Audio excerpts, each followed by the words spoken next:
Once a giant, always a giant. For me, it's only a giant. What's going on YouTube? Diggy546. Definitely hit that subscribe button if you're new. Like the video if you like the video. And I won't tell if you click that bell.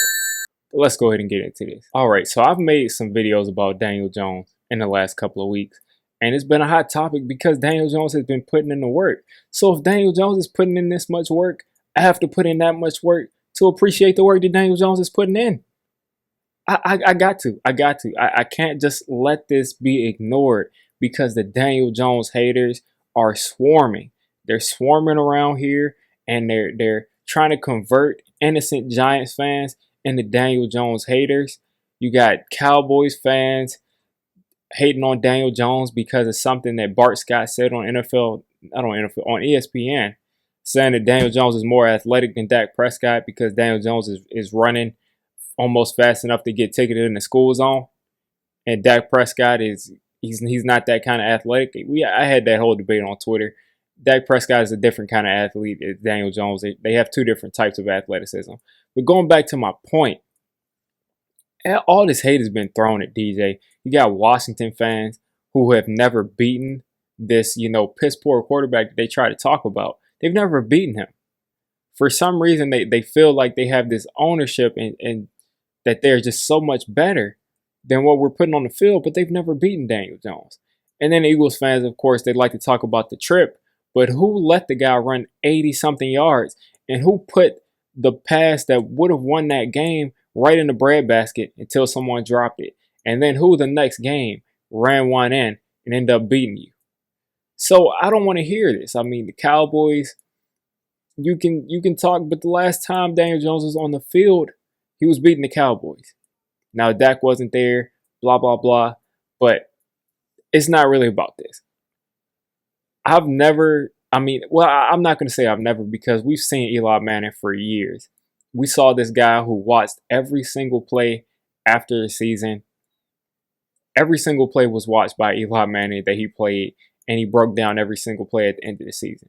So I'm not going to say that Daniel Jones is more locked in than Eli Manning because that would be a lie.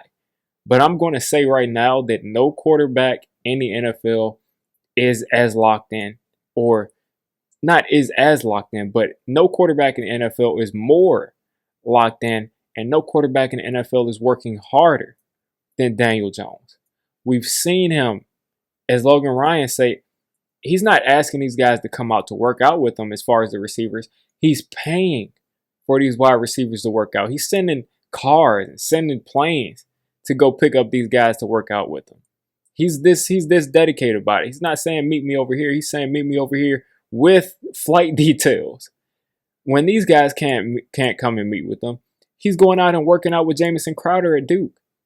He is really in his bag right now. He's really working hard right now to make sure that he's put himself and he's put his teammates in the best position possible to succeed. When you look at a veteran quarterback that is a Super Bowl winner, that is a leader, that is a galvanizer of men, what do they all have in common? First off, they work extremely hard. They put it all out there. You know they're working harder than anybody else. Second of all, they're well liked by their teammates, well respected by their teammates. What do you hear when you hear Giants teammates talking about Daniel Jones? They go above and beyond. What do you hear when you hear Joe Judge talking about Daniel Jones? He goes above and beyond. And no one knows how to deflect questions more than Joe Judge. He knows how to deflect some questions if he doesn't want to talk about Daniel Jones. But these guys go above and beyond. And it's so funny to me to hear these guys outside of the organization, not players, because players on other teams have praised Daniel Jones, but fans outside of the organization talking about Daniel Jones as if he's this bottom of the league. I just read a comment right now saying that Daniel Jones, this will be his last year in the NFL. His last year in the NFL. So you're telling me right now that Daniel Jones will not be on an NFL team in 2022. I'm willing to bet a lot of money that he'll be on a team in 2022, even if he's a disaster this year. But I digress. When you look at these veteran Super Bowl winning quarterbacks, they all have that it factor. They all don't care about what's going on around them. They all are selfless, or not all of them, but the ones that are well respected. Because guys like Aaron Rodgers, who's retiring, he's throwing a retirement party. We all know that Aaron Rodgers is doing this to throw a tantrum because he hates that they took a quarterback, which I don't blame him, but we know what Aaron Rodgers is made of. But the guys that are respected by their teammates and well liked by their teammates, they're selfless. Daniel Jones takes the blame for Evan Ingram every week. He takes the blame for Wayne Gallman when he fumbles the ball and it goes against Daniel Jones as a fumble. He takes the blame for these things. And he's mature well beyond his years. He's a mature guy for his age. And he sat down with Pat Leonard for dinner, one of the Giants beat reporters, who kind of asks some crazy questions sometimes. He kind of sometimes is the guy that's asking Joe Judge, when are we going to replace Daniel Jones? Paul Schwartz is another guy that asks some ridiculous questions. But Pat Leonard asked those questions too. And it was interesting. He actually sat down with Pat Leonard. And they went over just casual talk. Because Pat Leonard said that discussion was to more understand Daniel Jones the person. And boy, did he understand Daniel Jones the person. Because anybody that ever sees this guy, teammates included, they all have things to say as like, this guy has got this it factor. This guy has just got something about him that just gets people to pay attention to what he has to say and gets people to want to fight for him, to want to fight alongside him. Daniel Jones, when he got in that huddle that first week against the Buccaneers in his rookie season, he said, let's go out and win this game. I'm not going to cuss because I don't cuss on this channel, but he said, let's go out and win this game. And that's what they did. And one thing that I highlighted from this article, he said it is obvious why Jones's teammates gravitate towards him. Because he takes interest in others and his presence, he hears what they say, and he makes them the focus over himself. And I can see that in this team. They see this guy go out and take the bullets for them. They see this guy go out and step in front of trains for them. After they are reasons why we lost the game. After his offensive line doesn't block. The same way that Eli Manning went out there behind Eric Flowers year after year and just talked about how he needed to play better. Because you take accountability for yourself and for the rest of the team as a quarterback. You don't get to be an individual player as a quarterback. You might be able to get away with it at another position, but definitely not at quarterback. And he's got all of the stuff that you need to be a successful guy upstairs. And he's got all the stuff that you need to be a successful guy as far as physically. He's got all of it.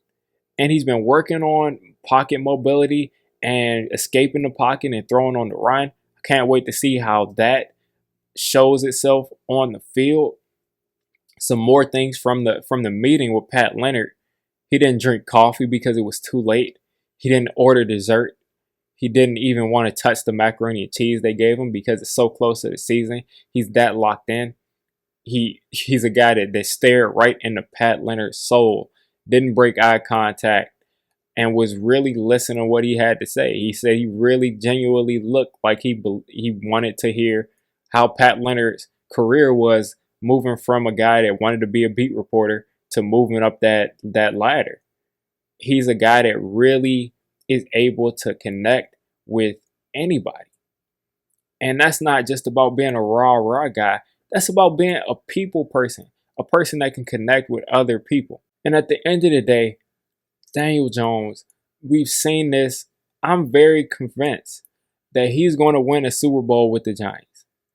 And I know some guys are typing in and telling me to calm down because we haven't seen him do blah, blah, blah. But I'm convinced because I just believe in people's minds. I just believe in it's all about what's going on upstairs. And everything that I see from Daniel Jones upstairs is all good. It's all good. And it just has to be presented on the field. And he's finally got the weapons. And he's put in the hard work with these weapons. He's finally got the weapons to be able to do it. So jump on the Daniel Jones train before the season starts. And I'll let you pass. I'll let it pass when Daniel Jones is lighting up the league, when he's out there talked about among the best quarterbacks in the league. Might not be this year where he's talked about as a top 5 guy or anything, but when he's at the top of that league and he's making those plays, I'm gonna save this because I see your comments, I see your tweets, and I'm going to save them. I know who you are. I know specifically who you are. I know you. Listen, you can jump on the Daniel Jones train right now, and I won't be rude to you. I won't be rude to you, man. I'll remember that you were on the Daniel Jones train. But just know that I'm going to rub it in your face. If you're against Daniel Jones right now, when he's doing his thing, I'm going to remember who you are, and I'm going to rub it in your face. I'm not going to say you can't root for him because that's blasphemous. You can root for your team however you want to root for him. But I will remember, and I will tease you about it because I'll remember who you were, and I'll remember that you weren't on the Daniel Jones train. So that's all I have for that. I expect this dude to be a great quarterback in this league. I expect some tremendous leaps this year. He may not be talked about as, a top 3 or 4 or 5, 6 quarterback in the NFL this year, but he's coming. If you made it this deep into the video, come on, just hit the subscribe button. I make Giants content primarily, draft content secondarily, and during the season, I'm going to be doing a lot of reacting to pretty much most of the NFL games and everything NFL. So if you made it this deep, go ahead and join the D6 squad.